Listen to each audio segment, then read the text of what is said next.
So who remembers this? Look at that remote. Look at the setup. Who remembers the Generation 1 Fire Sticks?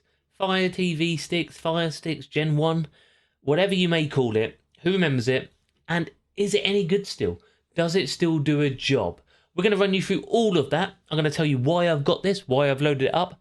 I'm going to show you all of it. But before we do that, though, if you're into your streaming, you like your streaming devices, whether it's Fire Sticks or other streaming devices, do hit that follow button.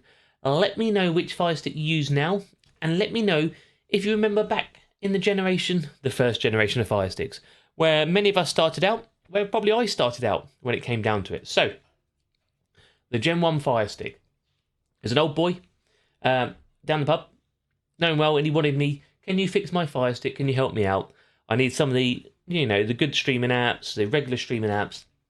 Can you help me? Oh yeah, nothing dodgy, just can you make my Fire Stick work? And I was like, yeah, I'll have a look. Then he drops off a Gen 1 Fire Stick. And then from there I was like, okay, it's going to take some time. I'll have a look. So first of all, I loaded it up. Didn't do a lot. So I manually factory reset with the remote. Even if you can call this a remote anymore. Factory reset it. Got all the updates done. And it goes up to FireOS 5. That's as far as it goes now. And this is what you get. This is the old layout. Do you remember it? This is the layout that was needed for when we first started. And it's probably a little bit more advanced from when we first started, but we don't get the new user interface, which actually means a lot of things still work. But how well do they work? So, you get your home, you get your live, bit different to the live on the new ones. You get your videos, movies, TV programs, then you get your apps, and then you get the old school settings. Do you remember the settings like this? Of course you do. It's a bit of nostalgia, this one. So you got your settings in here. Most things are still the same. Over the last 6-7 years, all these upgrades, you still have notifications, network, display and audio, applications, live TV, remotes, Alexa, preferences, My Fire TV, accessibility, help, and my account. So it's a little bit different, but not massive, okay? Obviously, My Fire TV is still your key. In here, you still have to activate developer options. Although you're on an older OS, when it used to be there all the time, you still have to activate it the same old way. So if you want that video, it'll be linked underneath, or it'll be on my channel. Apart from that, preferences, most of the settings in here are the same. All in here, there's not a lot of difference. Applications the same, there's not a lot of difference in here. You don't have the offset stuff they did, or offloading, but you got your manage installed applications.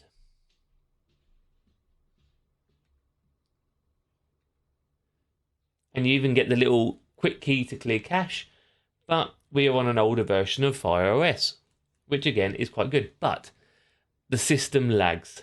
It just can't keep up at the moment. Like, you can see it moving slightly, it's okay, but it's not amazing. Let me show you what it's like for actually watching something.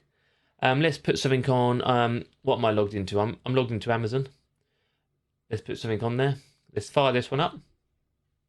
And let's see how it copes with a film. This is all as we do it, so it's fairly live. Well, I say live, but I'm recording it live. I'm not editing this. So we push play. Watch now with Prime.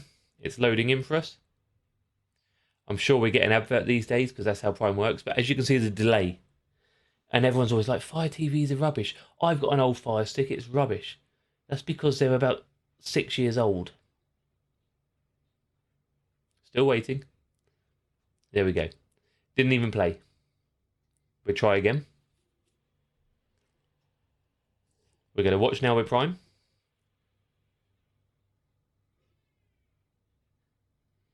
Again, there's no editing, so I'm just going to show you how it works.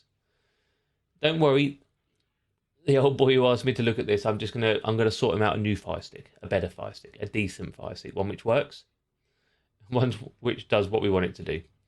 Okay, so I'll sort him out. That's not a problem at all.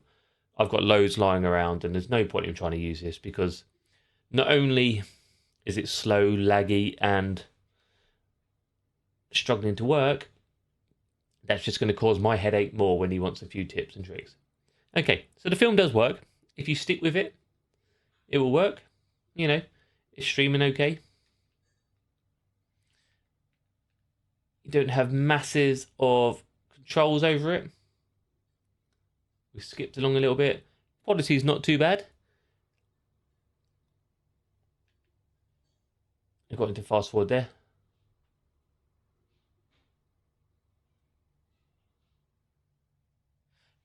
But the big problem is, as soon as you push a button, something lags, and then you don't know if you pushed it or not. Then you push it again, then you go back. Again, this Fire Stick hasn't got a lot installed. It's got a few free apps, and that's about it. And it's doing my head in just trying to film the video about it for you guys, okay? You can still do it, but it's even hard. Like, where's the App Store? I was trying to get certain apps on here, download them things, and I couldn't even find the App Store. So I just had to, I found it from some of my own. I had to log it into my account, things like this. But we've got all the recommended. But where's the App Store? Who knows? Just thought I'd let you show. If my personal opinion, if you've got one and you think Fire Sticks are the issue, it's not specifically Fire Sticks, it's the old versions. They've come a long way. Here's a nice 4K Max Gen 2. That way around, maybe. Beautiful device. I might give one of those away on one of my socials, so make sure you do follow them. Linked underneath for you as well. But if you had a Fire Stick, old Fire Stick, or someone wants to give you an old Fire Stick, don't bother. It's just too much. It's not worth the effort. Okay, not worth the effort. Spend an extra few pounds. You can't buy these anymore anyway, but people do sell them second hand. Spend a few extra pound. Get yourself a decent Fire Stick or a decent streaming device. Doesn't have to be Fire Stick, and you will not regret it. Okay. Brilliant. Okay, before I leave though, if you can, if you're into your streaming and all that sort of stuff, do make sure you follow the channel. We've got everything for your Fire TVs, your Android TVs, your Android devices, your streaming apps, your Windows PC, all on one channel. Tons of stuff here. We've got loads of other links underneath for all our other socials as well. So do remember to give them a little check out. And if you're after a VPN, I know many of you want to use a VPN with streaming. If you're using a Gen 1 Fire Stick, I wouldn't even risk trying to install it. It's just not worth it. But on any other streaming device or your PC or your mobile phone, it's very good to use a VPN to obviously stop yourself being blocked, stop your ISP restricting your speeds, access geolocked content, make sure you're safe online and keep your information safe. I am partnered with IPVanish. We do talk about them at the end of every video. Is what it is, but we do it at the end. We're not going to annoy you at the beginning of a film or a video. So we do it at the end. So I hope you enjoyed that one. Let me know your thoughts on it underneath. Do you still have the old Fire Sticks? If so, chuck it in the bin. Because that's what I'm going to do to this one. I'm going to set up a brand new one, which will be way better for you. Brilliant. I've been Doc Squivy. I appreciate all your time. Thank you all for watching. And I'll see you soon.